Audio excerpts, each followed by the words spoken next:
They turned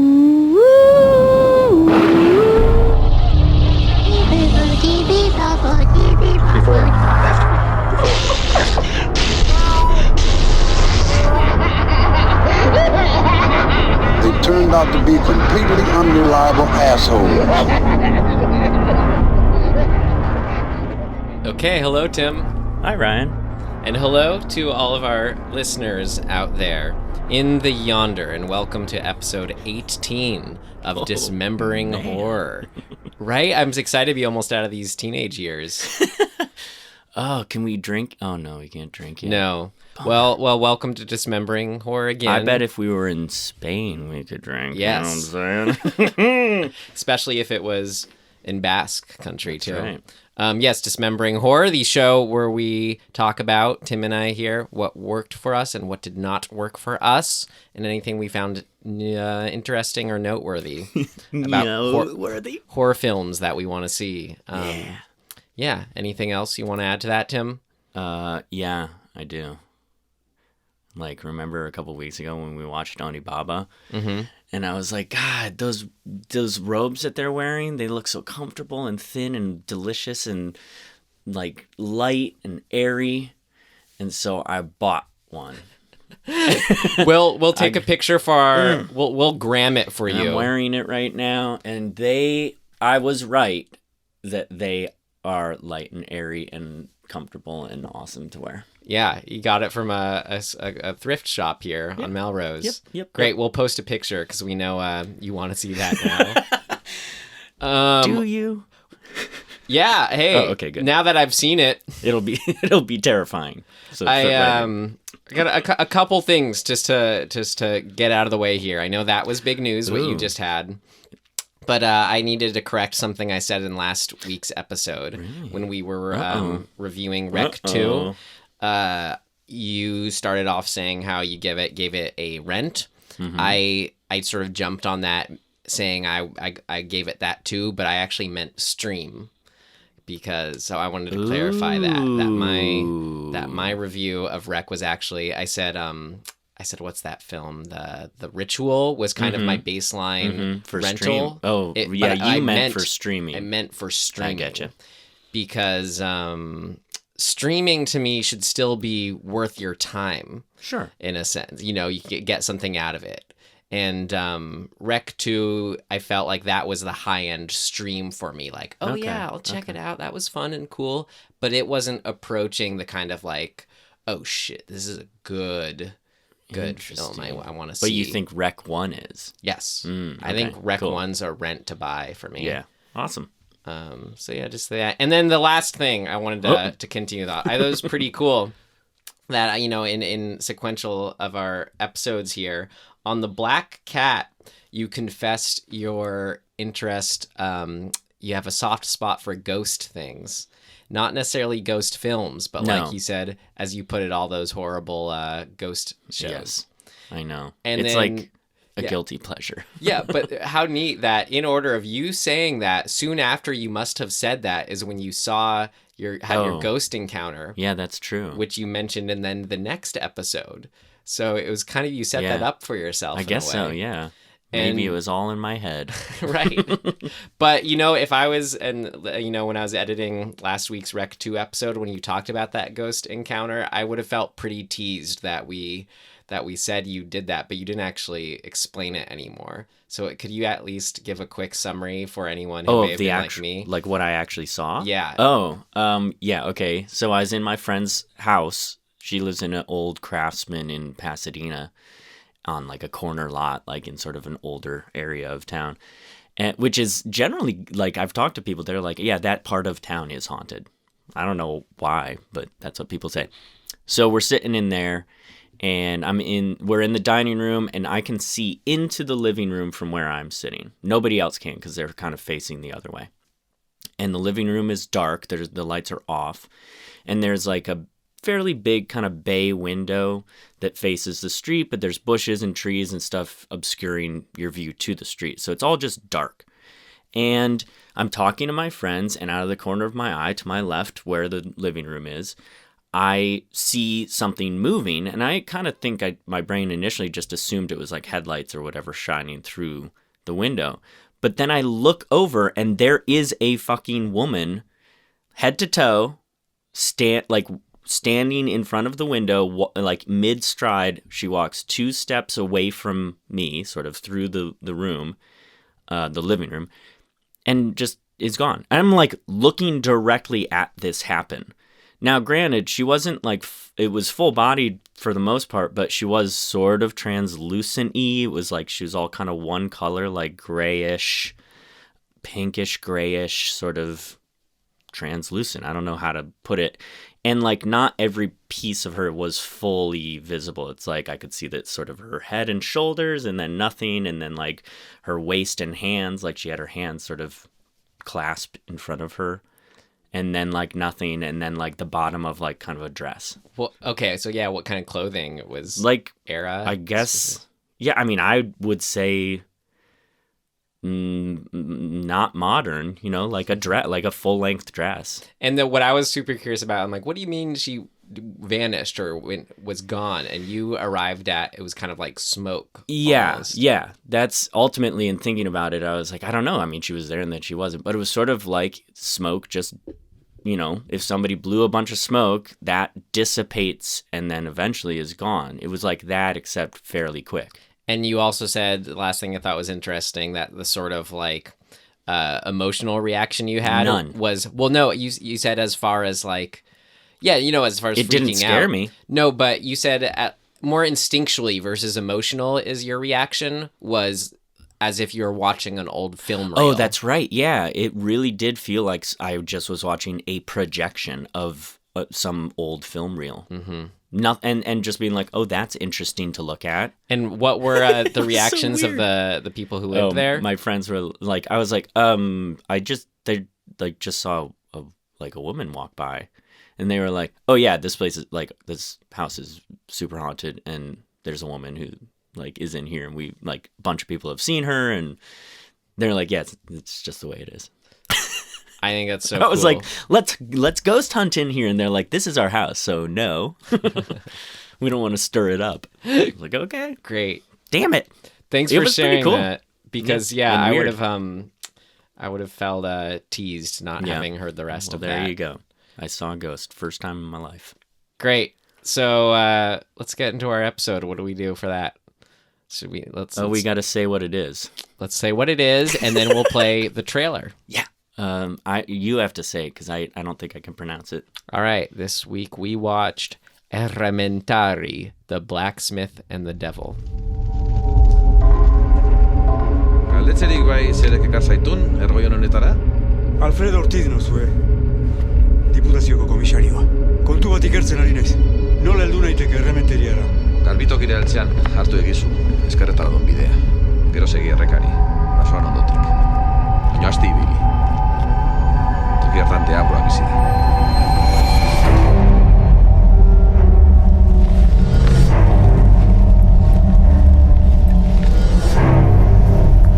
Usu eduka. Errementariak, usu eduka. Summary. Yeah, man. Okay, do you want to do it? No, man. I'm shaking my I gotta head. do it. Okay, here we go. I could do this. It's it's 1820s-ish Basque country of Spain, or Basque region of Spain. And there's war, and there's some deserters, and they're going to be executed for deserting.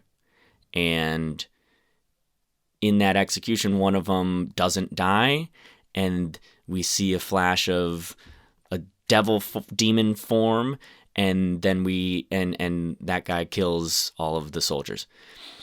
We jump 8 years later, and we are in this little town, and there's all of the things that you want in like gothic horror, right? It's gothic, and there's mean old people, and there's an orphan girl, and there's like an asshole kids, and there's woods and mysterious stranger. Yeah, exactly. It's scary bad guy who might be a good guy. You don't know anything about it because he's mysterious.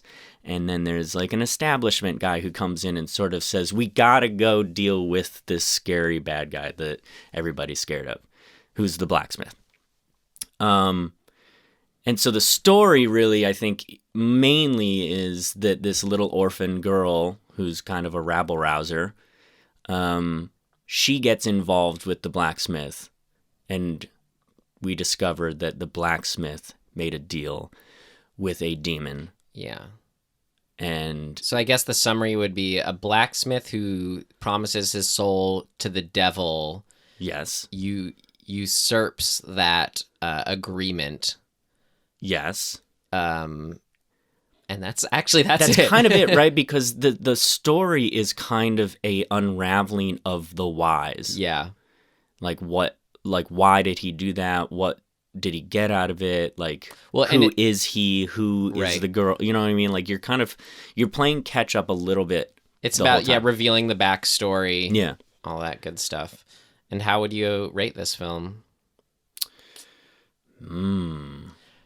Rating it from, would you tell yourself, Tim, if you hadn't seen it, to avoid it, to stream it, to rent it, or go out and buy it? Man, I feel like I say rent a lot, but it's good. I really like it. So would I want to own this? Probably not. I mean, it's good enough to own, but I guess rent again. Yeah. Strong rent, though. I'm with you. A strong rent. I'd do like a $6 rental instead of $4. Guys, if you have Netflix, you have to stream it. It's streaming right now. Just fucking watch it. So you can stream this film that Tim and I think is totally worth renting. That's right. And we hope you've seen it already. So our opinion is basically worthless. Yeah. Well, we know that. But, all right. Yeah. So that was that. I'm just going to just get out of that. So let's do what worked for us. Yeah, let's do that. What worked for you? What worked for you? It worked like a charm, Smith. What worked for you? Great, because I feel like we have a good amount of things as far as what worked for us. What do you have? Okay. Kind of what I already said. That opening scene, the setup of this, just the setting. It's so sort of like it's it's foggy and damp, and it's whatever early 19th century creepiness, the beautiful environment. I think is beautiful. I mean, it's all kind of dank and damp and creepy, but it's so cool to look at. It's the storybook kind of beautiful. Yeah, it's a fairy tale. I mean, It really is. The moss on trees. It's just so cool to look at. The dirty war costumes. Yeah. Mm-hmm. I love all of that. The art direction, if you can even call it that. I guess it is, but just the setting and where we are, the world building of it, I love, love, love. Yeah. If that's what you got out of that intro, I agree. I loved all that. What really stood out to me, though, was setting the tone of the intensity of wartime and executions. Dude, and they're standing 4 feet from them. The guys right. who are shooting the deserters. It's not I feel like when you think, at least when I think what do you call that? Gun execution, firing squad. Firing squad, yeah. So when I think firing squad, I think of a person against a wall, and then 4 or 5 dudes 30 feet away from them. In this, they are no joke as close to them as you and I are right now, which is about 4 or 5 feet. Right. And then they raise their guns. You're like, oh, they can't miss. Yeah. Also, there are 4 guys shooting and 3 dudes getting killed. I was like, which of the firing squad doubled up? Which one did he choose? Yeah. Or did they decide that beforehand? The biggest one. Yeah, exactly. The biggest traitor or whatever. Yeah. Well, what I loved so much about that It is intense. I'm with you. Yeah. That alone made you go, oh shit. Well, yeah, that intensity, why it works for me in this film, how it functions is it's like, if this is a film that appeals to kids, like actually in a way where, the filmmaker, I believe, said, is inspired by, That's right, yeah. a lot of film like Legend and Dark Crystal, yeah. He said in an interview. Well, I totally get that. This was the kind of film for me where it didn't, like, I could see me getting into it as a kid because it doesn't condescend. Like, that's what that intensity translates as to me. It's not condescending. It says, yeah, we can deal with themes of suicide and loss, and because like we have kids in our film acknowledging it and reacting to it, we can. We don't condescend, and we can still call it a film for kids. That's interesting. A lot. You saying that makes me realize that a lot of kind of the setting up of backstory is kind of used through the kids more, right? For example, learning that the orphan girl whose name is really hard to pronounce. I think it's Yusui or Yushui. It's really hard to say, so we could just call her Sue, I guess, but whatever. Usu. So she there's this sort of, she's the one who brings up like, when you kill yourself, do you automatically go to hell, right? It's like, it's her point of view of these sort of more serious thematic things and plot things, and having the kid do that instead, like the alternative would be, you have a scene with the kid and then you have two adults condescend essentially of being like, oh yeah, backstory, blah, blah, blah. But instead we're getting the kid saying it and then getting the other kids kind of making fun of her for it or whatever, which puts us really in her shoes. And I think that's a good tactic if you are trying to avoid coming off as kind of pretentious or condescending or whatever to your audience. You want the kid's point of view to be where you're rooted. It like helped put us in that point of view of the kid by having it so that the adults were just so kind of violently dogmatic about what they believed in. So it's like we were with the kid's point of view, seeing like, okay, this isn't totally the right way of going about this idea of heaven and hell and religion. Like, I know that instinctually because I'm getting hit and like my ear pulled by this guy. Right. So it's fun. It puts us in that position of, let's figure out sort of for our own what heaven and hell is, and still be open to exploring that. And in a way, it's. I mean, they kind of go one step further in depicting how kind of absurd the adults are, which I loved in this. It's sort of, there's a bunch of times like I think it's the innkeeper or whatever. They're the bartender. I don't know. He's an innkeeper. They're right? usually both in these this world. He gets hit like 5 times by I think it's his wife, right? I forget. I think it is. But like in one scene, she hits him 3 times in the back of the head and like pretty violently. And you kind of just go, God, every adult, like the priest kind of he's a doofus too. The Alfredo, the government official guy, he's not a government official. We find that out. Yeah. But like all of the adults are borderline comical but it serves such a good purpose because it puts a kind of it shows us through the lens of the kid that the kid is and the blacksmith, but the kid is kind of the most reasonable person in this movie.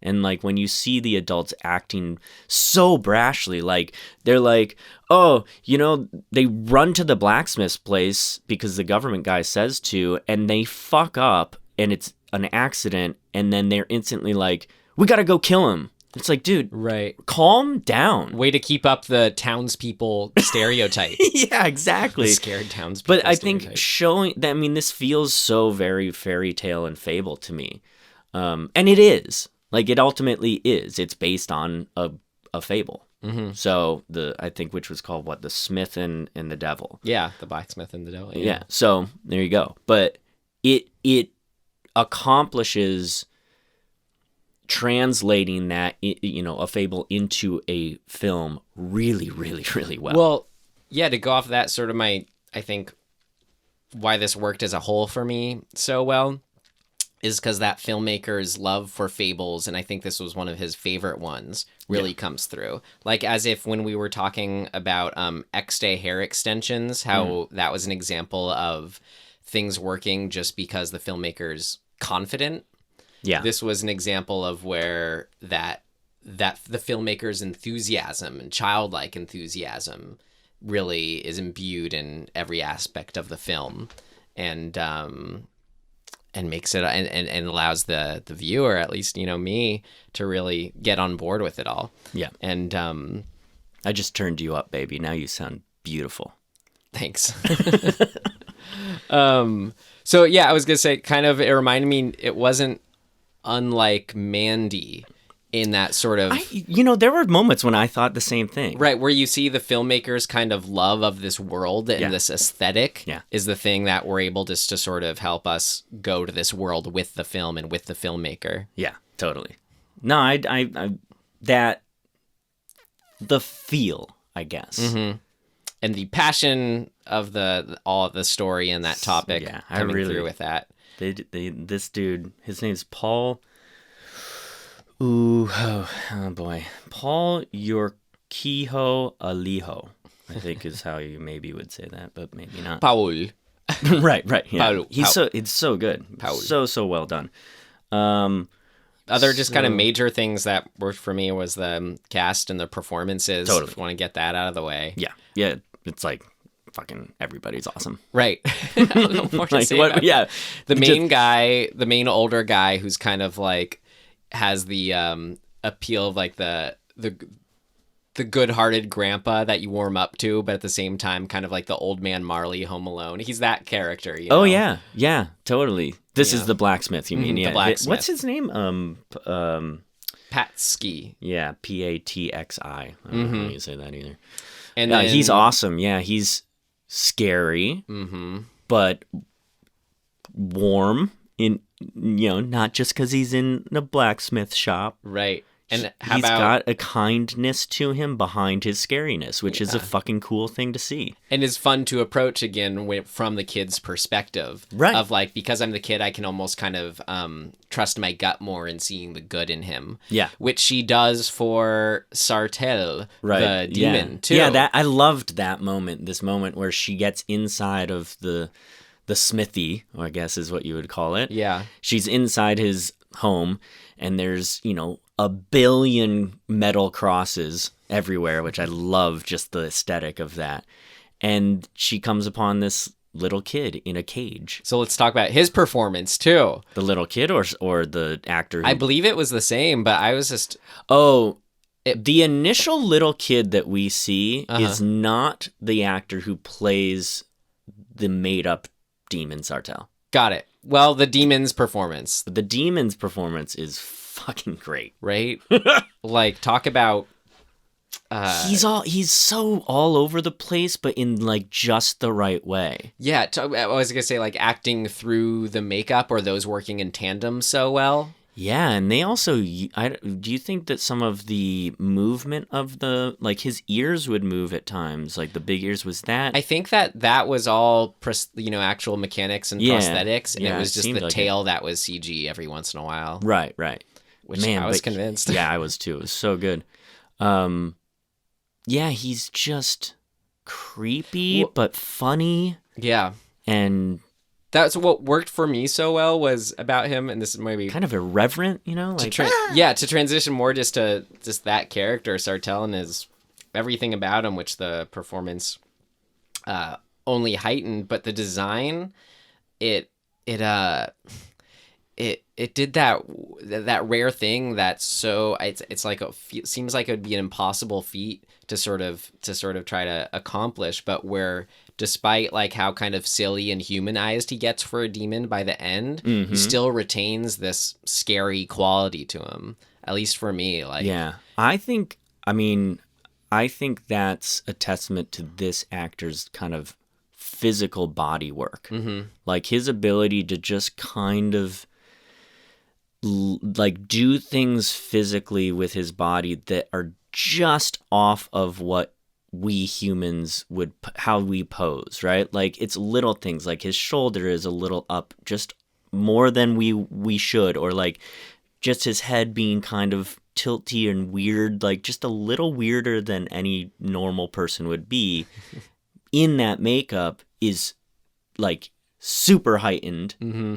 And even when at the very end, when he's out of makeup, we see him, he comes out from behind a tree.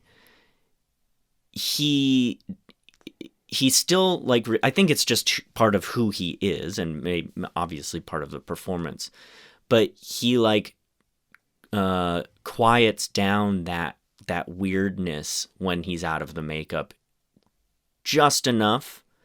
And I mean, on the reverse side, he retains it just enough. It's like this very cool balance of like, oh shit, there's the dude who is in the makeup this whole time, but he's still that character, and he's still kind of creepy, but like just a kid in a way, not the little kid, but like he's a young dude. Yeah. Well, I mean, this connects to what the last things I had down for what worked for me is just what we see in that moment, and when he's, in his human form at the end, we see his fear and can kind of empathize with it, which for a demon, someone who's supposed to sort of represent someone who shows no sign of empathy or caring, we've sort of seen him go on this journey where he actually helps this little girl because she opened up to him. And I love how this story, like his character arc, the quote unquote bad guy's character arc is just as interesting as pretty much everybody else. He's left on Earth to be vulnerable too. Yeah. And that's cool, man. Like, it's just fucking smart, because you can't not kind of like him over the course of the movie. Mm-hmm. So it makes more sense story-wise that he's not the one who gets, he the good guy doesn't slay him in a way, right? It's like, it makes more sense that he's kind of he's a chess piece. He's not the ultimate goal. Well, and also the good guys torture him, which helped me feel for him too. That's right. Yeah. And I mean, there's sort of this constant level of conflict between like what's okay, which is awesome for everybody, in a way. Like everybody's kind of, walking this tightrope of like, what side am I on? Like, what am I supposed to believe? Like, because what is good? What's we like bad? to think it's a demon, an embodiment of evil. So we're kind of almost like, sympathizing with Patsuki and the girl Usue when they're torturing him. But at the same time, I was feeling for him and like, and then she, after she fucking rings the bell and it really like hurts him, she goes back and apologizes. Yeah. She's like, I'm sorry I did that. That wasn't nice of me. That was all really interesting. I love that. I mean, it's just deepening this sort of the human aspect of like how we generally treat people, how we jump to conclusions about certain people, how we, like there is this morality through line constantly of like in this movie. And I think that's what fables are kind of, that's the point, right? Yeah. And it allowed it to just doing it really, really well. Well, allowed it to take it to a sort of more modern extent of exploring morality in these tales. Yeah. Of, by turning it into a film, we can kind of sort of, these are interesting questions we would have as far as these moral lines. Let's explore those a bit more. Yeah. In this setting that we're not, really well versed in, right? Yeah. Like we don't know what it was like to live back then. Right. Maybe everyone was an asshole back then. I don't know. Just to continue with the characters / performances. The main girl, Usui. I loved how she was like, how she was tough, didn't take any crap. Yeah. Like stood up to those boys. I loved that when they kept trying to pick on her, and every single time she fought right back. Yeah, she kicks the kid in the nuts, and she punches him in the nose, and she's like, not today, motherfucker. Right. I hated those kids so much, the boys so much. I know. It just meant a lot to see her put them in their place. They're the worst. Yeah. Throwing rocks at people and shit. Fuck them. I have a story, by the way. Yeah? Is it applicable? Yeah. I was in Switzerland when I was a little kid. And we were, we had a long day. I think I was 8, and I have an older brother. And, we're walking down this cobblestone street in some Swiss town, right? and we're kicking rocks. Like, we each had a little rock, and we're kicking them and trying to keep our rock ahead of the other person's rock. So we made up some dumb game. And my brother got way ahead of me. Like, I screwed up and kicked it like backwards or whatever. It hit something. And I'm panicked. And we're up ahead of my parents a bit. And I panicked because he's so far ahead of me. And I'm like, I have to win. So I picked my rock up and threw it as far as I could to get ahead of him. And it fucking hit an old man in the head. And yeah. And I, like, heart stopped because I'm like, oh, fuck. That's real bad. And obviously not on purpose. And why did I throw it? I'm so dumb. And I go running up, and the old man saw my brother kicking his rock and assumed that my brother had thrown it. And he grabbed my brother by like the cuff or whatever you call it, by the shirt, and slaps him across the face. Whoa. And I saw that and was like, ah! And like ran over and grabbed my brother and like pulled him away. Did that teach you the lesson even more than if it had been you? Oh yeah.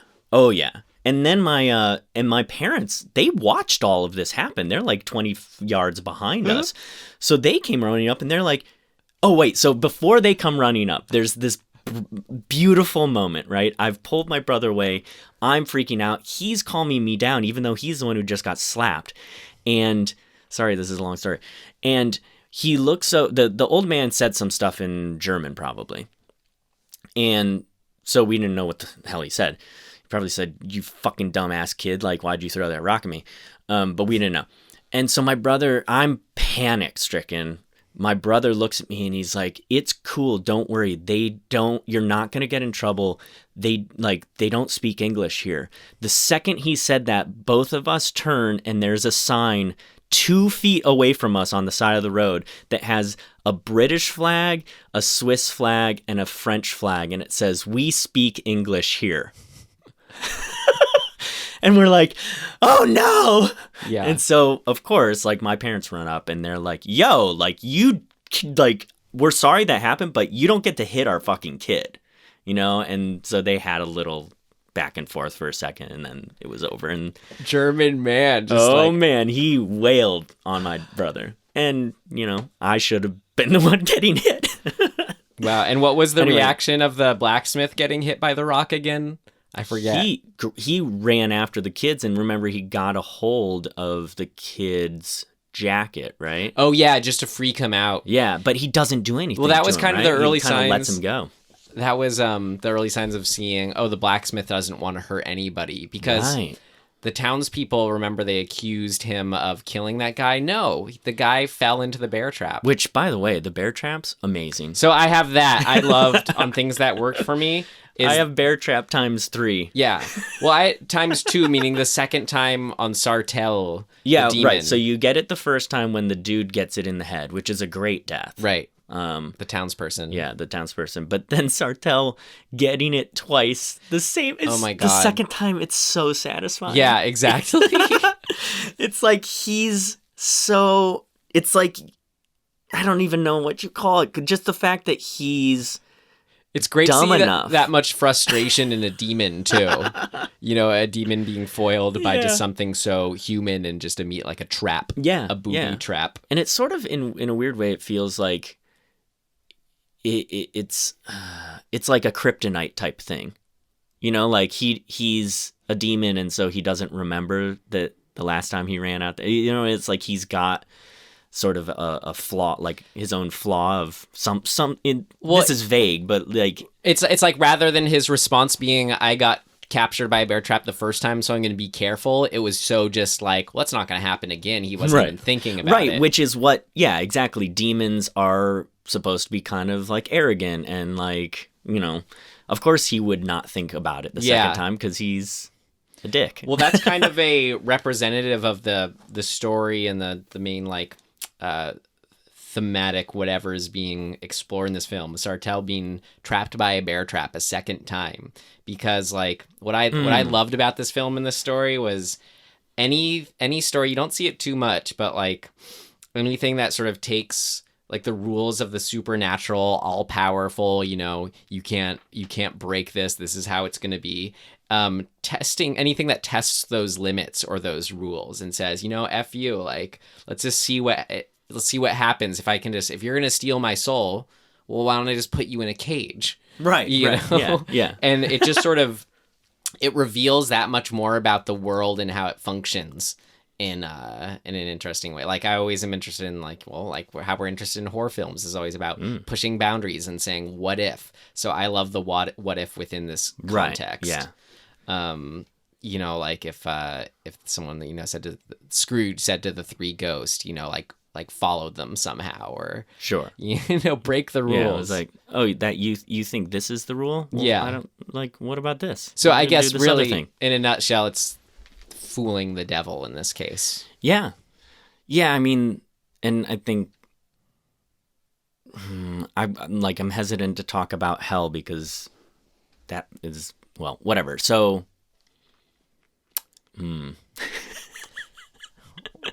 You mean you don't want to get to the end yet? I don't want to get, not yet. Well, how about the chickpeas? That's sort of, yes, that's a good lead in. So, like, the rules, quote unquote, the rules, there are certain things that they set up, right? Like, I guess, does the little bell did it have to be gold? Was that the key? I saw that it was blessed somehow. Yeah. Oh, right. Yes, that makes more sense.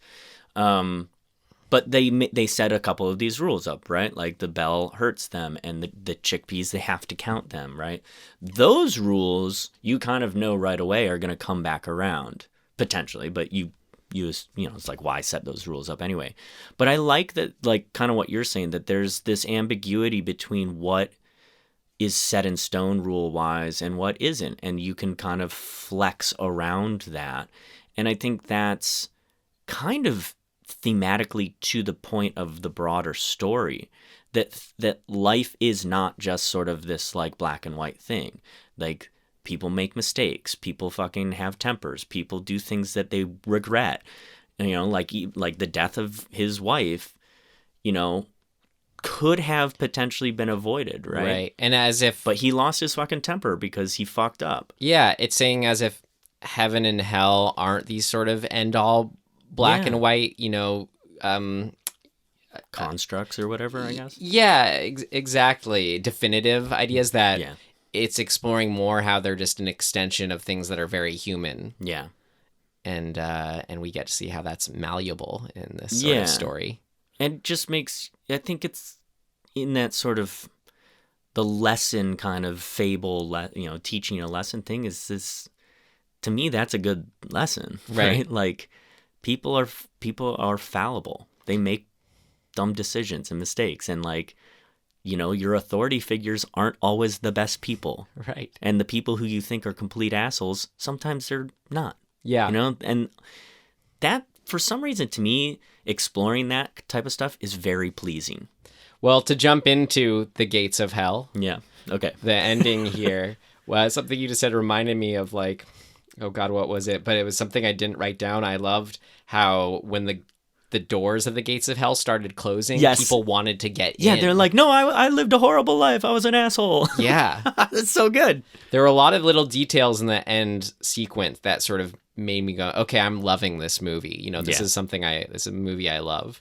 Like, from that detail to like the different demons, seeing them. Oh man, there's a face with the face on his butt. Yeah, the mouth butt. So good. Yeah, that was just one of those details where it just sort of filled in this, the details of this world. And sort of, it's not so, there's always a sense of discovery happening within it. I love this, and I'm sure that there's, historical context to this, that like not every demon looks the same, right? There's all sorts of different demons. Yeah. But just getting to kind of see different designs. It's like, because you could have just put all of them in the Sartell costume, right? And I think you probably wouldn't think much of it. But going that extra step and being like, no, every demon's different. And designing different, very, very different demons, like multiple ones, is it's just fun and exciting Yeah, and and like pleasing and hearing them talk to each other, the different demons. yeah, like, they kind of have different opinions about stuff. Yeah. Oh, Sartell, where have you been? It's like they're a town, and they're all like, as you said, individuals recognizing each other. They're like, I have a job to do. Oh fuck. But how cool is that? Just the idea of our main hero Patsky going in with a giant bell to sort of save the girl. It's awesome. Yeah. Well, and he really has to, right? Like, he fucked up. Like, this whole thing kind of wouldn't be a thing if he hadn't, A, made a deal with the devil in the first place, and B, fucking killed his wife's new husband. Yeah. Like, dude, take a fucking chill pill. Right. Well, he was affected by the war. Yeah. Right, and even that, like, that's fucking cool. Mm-hmm. To sort of connect something else in the movie within the ending, I loved talking about the performances again. I guess no, not so much the performance, but just the character of, what was his, Alfredo, the government guy, yeah. Who then is actually the demon Alistair, something like that, yeah.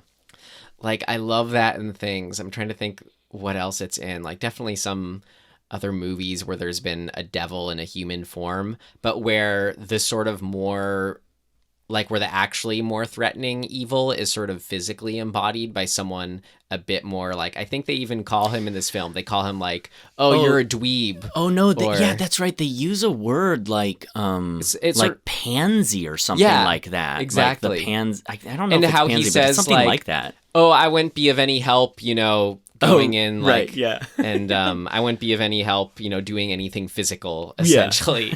Yeah. So you all just go into the smithy and do that. I'll just be here in my glasses and hat. Right. But I love that as like that commentary of like fucking authority, like administrative authority, government authority. Like it shows how kind of an intellectual evil is more powerful than a physical one. So when we see and potentially more oppressive and like the bigger bad of the world. Exactly. So it's fun when you see that embodied by like the two sides physically. Yeah. I love, by the way, when his initial demon form is sort of half revealed, right? And you just get half of his face. That design was fucking cool. You and see how really scary gruesome and scary. Yeah. Because you're only getting kind of a peek, but having it be that dual thing where it's half his face is fucking awesome to look at. And I guess I should clarify what I meant by all that was how, like, by the end, he was this giant demon. That's what I was saying, the sort of two sides of that. Yeah. Yeah, he really does. We see the hell version of this theme that is very different on Earth. I love this movie, Tim. I did too, man. I get it. Yeah, same reasons Mandy. Someone sort of loving a certain kind of story that came before and sharing that love with us. Speaking of being similar to Mandy, this movie's very metal. Yeah. The fucking blacksmith punches.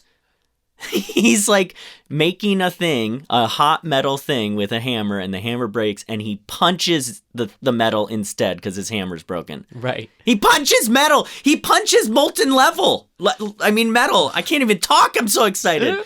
He punches molten metal. I forgot about that. Punches it with his bare fist. He doesn't even have a glove on. It seemed that was setting up that he was almost more like supernatural somehow, dude. But no, he's just metal as fuck. Yeah.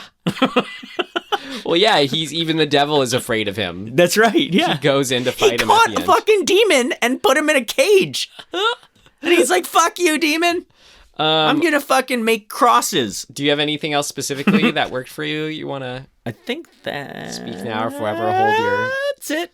Piece. Great. Yeah, that's all mine. All right, let's find out if there was anything that did not work for us. Yes. It's not ready yet. Seems to work okay. No, something important's missing. What did not work?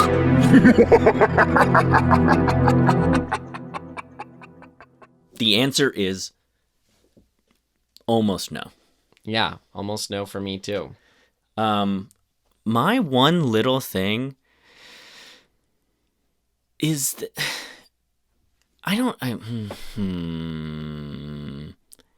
I'm okay with it. It's really not a thing. But I think I would have liked Sartell's look more if he wasn't dry.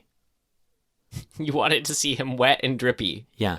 Literally dry. And what the reference that I kept thinking of throughout whenever I sort of would notice that he was a little, like that they chose to have him be dry, was Tim Curry in Legend. Is he shiny in Legend? He's super shiny. Yeah. And I think why I prefer that is because it's more unsettling. Slippery and shiny is scarier.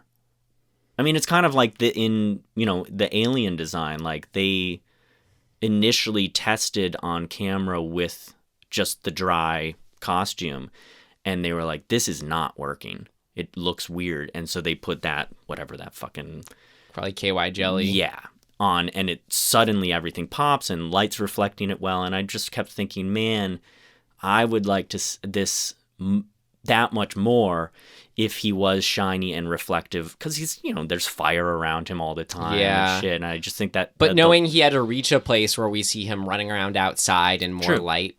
Well, and that's sort of I think the conceit that I, in my head, came up with was like, if he were down in hell and like in his comfort zone, maybe he would be scarier and shinier or whatever the fuck. Maybe he got dried up from being in a cage for 10 years. Yes, that was like my justification to myself was like, well, he's probably thirsty. He lost his juices. Yeah, exactly. His demon juices. So I was okay with it, but it was the one thing design-wise that I was like, oh man, I think I would like it better if he was slick and shiny. Okay.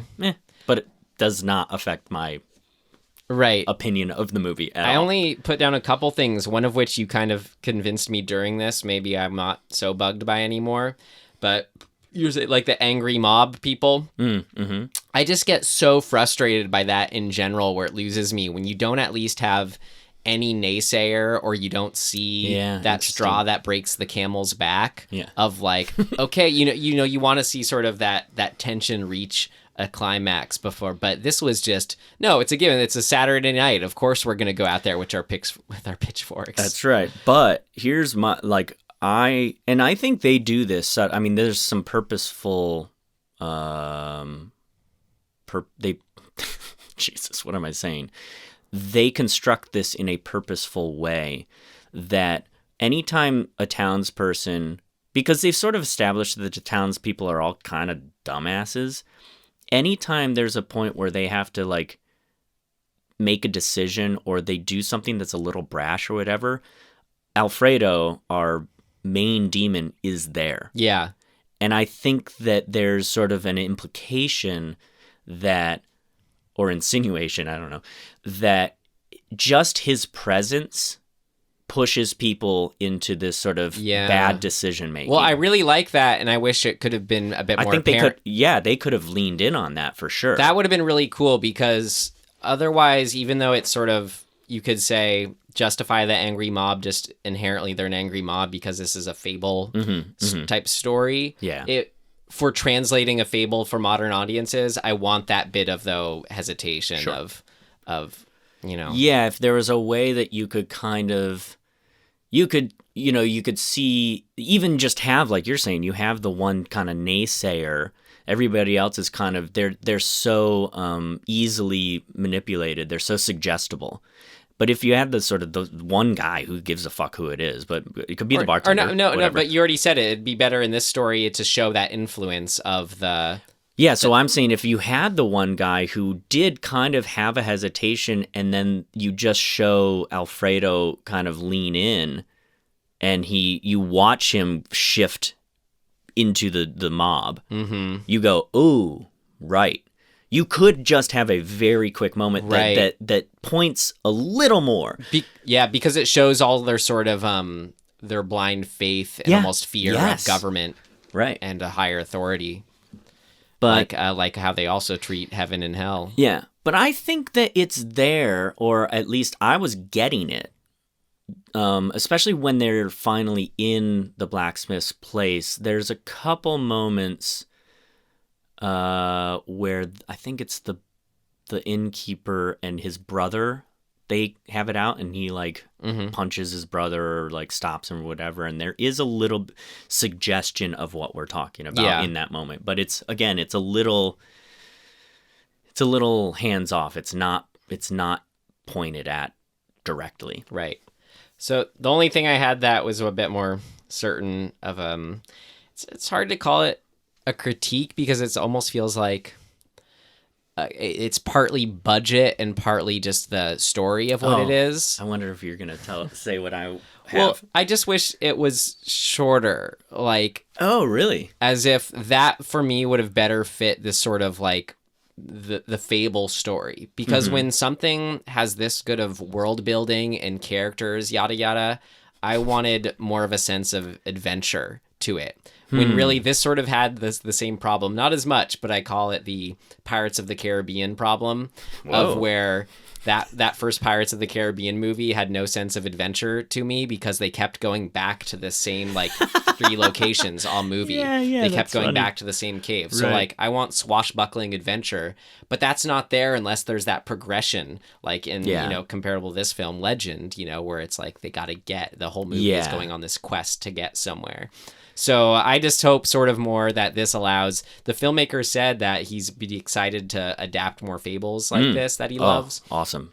So I hope one can kind of have that scope and trajectory of an adventure more, of not just all taking place at this smithy. Well, and I think that there is a big difference between a Brothers Grimm fable and a hero's journey sort of fairy tale. Yeah. Like they're structurally different and they do different things. Yeah. And I think this just happens to be more of the first one. I could just see this being, but it could like if there was like Jim Henson's The Storyteller, if this was an episode of that, or if this was something that was the more that hour-long format, I like how like I was saying, I loved so much in The Black Cat, B story really going on. Like this was one where a B story could have helped more, or sure, there wasn't really one. Anyway, and it's weird I say that all with hesitation, because I like loved every minute watching this film of how gorgeous it was, the performances, yet just story wise I could have been more down for, I don't know, there could have been a different format that maybe doesn't exist. I get you.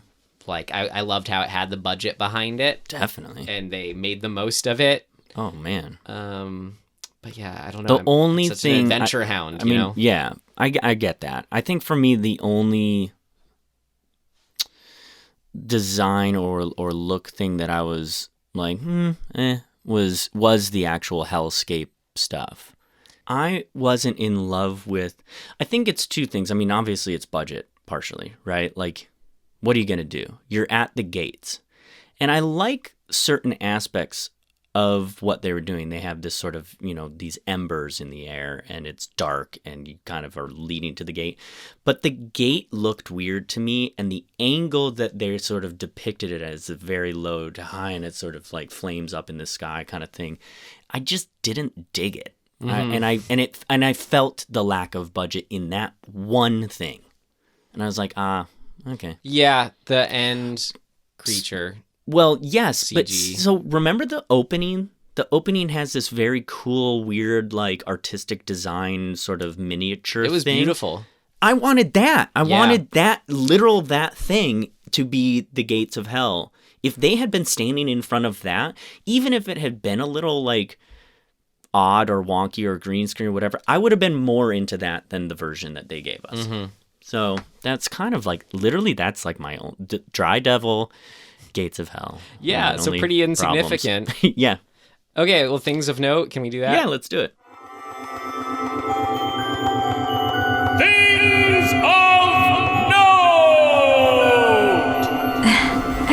This should be interesting. What do you got? What do you got? So I thought it was interesting, talking about budgetary constraints. originally Alastor, the big demon, the director wanted to have him speaking from a mouth in his belly. What? Like he wanted... You mean in his full form, his demon form? In his full demon form. Oh, he dude. wanted that'd be cool. The mouth in the belly, which what made me wonder if when they couldn't do that, he's like, well, can we just get one mouth on someone's butt instead? You know, well, if that was the cheaper the alternative. answer was yes. Yes. You can't talk or do much, but we'll do it for you. Oh, that's awesome. And I thought it was neat that, that beautiful location of the forge, the smithy. Oh, that was an actual, it's an actual place in Spain. It was in Musquiz, Biscay, Spain, and it closed. It was operational for about 500 years of uninterrupted activity, it said. Wow. And closed in 1965. What does that even mean? It was doing its thing. It was making stuff. Yeah, metalworks, ironworks with bare fists. And it was so now it's a museum, and it's one of those museums where it's like a living museum where you can go see and how this had been done for 500 years. Fuck, let's go. Right? It was so neat. That's awesome. Speaking of the blacksmith, he's Santa. What do you mean he is Santa? You mean all this time Santa Claus is actually the Spanish actor and we just didn't know? What do you mean he is Santa? What I mean is they had a couple specific design choices. Like he's wearing red Santa pants.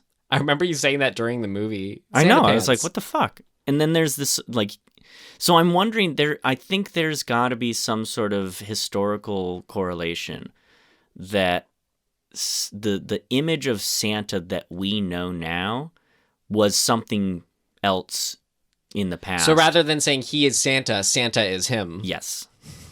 No, definitely. Yeah. But there's even him with the big bell holding it in a satchel over his shoulder. I'm like, and seeing him in these black boots and with the little white fucking fuzzy shit around it and the red pants. I was like, man, and I mean, he's got a big old beard. I was like, dude, he's super Santa right now. You're right.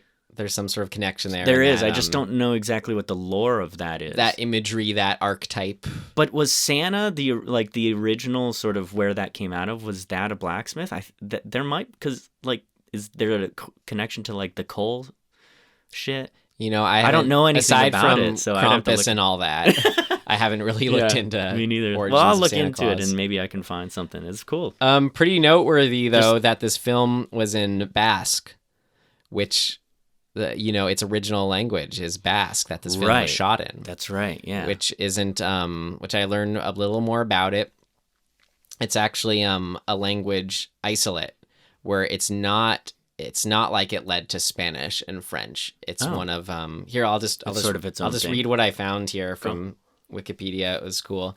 So language isolate. Basque is believed to be one of the few surviving pre-Indo-European languages in Europe.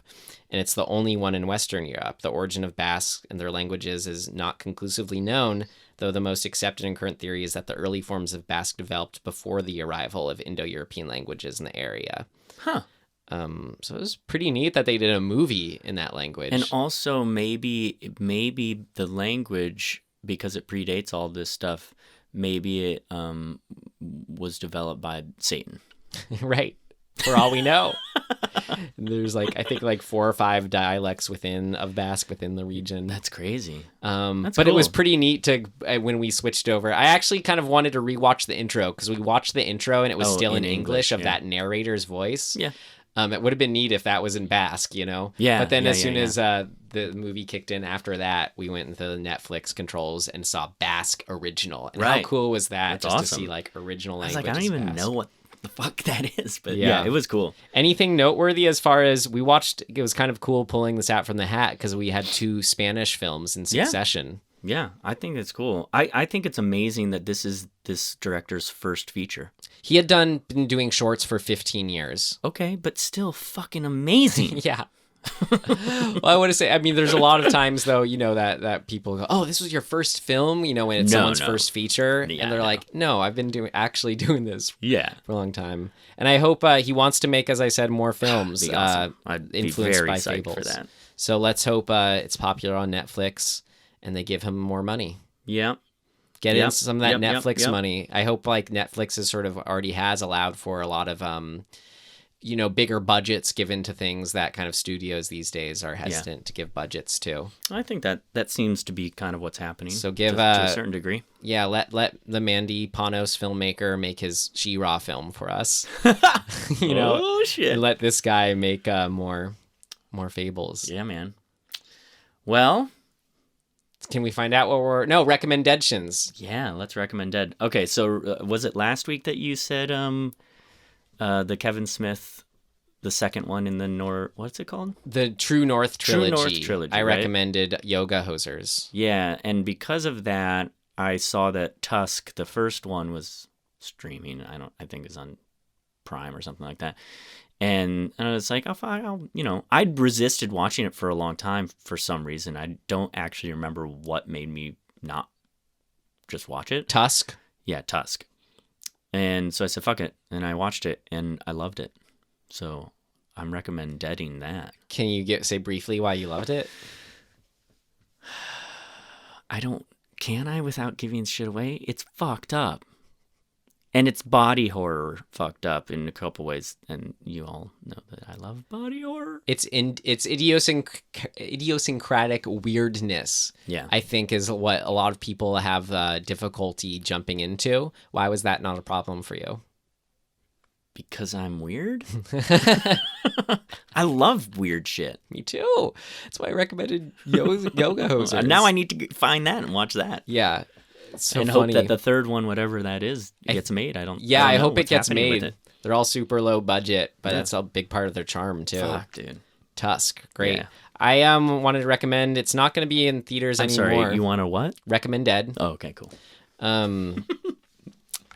Actually, this is going to be released 2 days after Christmas. So if anyone is listening to this podcast, Merry Christmas. I hope you had a good Christmas. Yeah, and that's right. a few days away from the new year. So I hope everyone had a good 2018. Yeah, but I hope everybody had a good just general holiday December. Yeah, get around people you love. What made me think of terms of our real world timeline here was I don't think the film I'm recommending is in theaters anymore, but it was recently in theaters. Overlord. Oh fuck yeah, and I didn't see it. Yeah, I need to. Damn it! So many movies to see. Right, I recommend Overlord. I recommended Overlord. Cool. It was so cool seeing in theaters too, like because it's an action horror film. Yeah. And like as I guess as a teenager, I was obsessed with those like Return to Castle Wolfenstein, that computer game. Cool. Where I never got into that, but awesome. It's like occult Nazism stuff, and but the it takes it with a serious enough tone that you actually like really get into the characters and want to see you make it out. And it's pretty isolated to the few locations, which is my complaint about not an adventure. But this, it totally works. It's like a level or like a campaign in a video game. Yeah, I get that. That's cool. I really want it to do better because I'd love to see a sequel or more films like it. Yeah, I heard mixed reviews of it, so I'm curious because you really liked it. And I get somebody I know was like, "Yeah, I liked it, but meh, the end." I was like, oh, I don't know what that means. Don't tell me. It was it was for me one of those films where it's like, this is the baseline, like thought out and good that films should be, like that the attention to detail should be given to, not like when we disparage Insidious 4 kind of things where it's like, it's not even hitting this, like this baseline mark.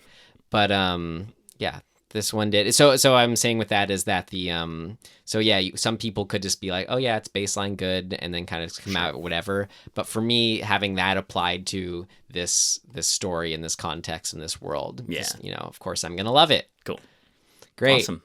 So now next week's movie, it's your turn to pull from the hat. Yeah, here we go. Shake it up. Not like shaking up does anything. Yeah. Okay. Pulling. Do I have just one or two? Nope, that's two. Okay. I have pulled Lake Bottom, Bodom. It's Finland. A Finnish film? Yeah, 2016.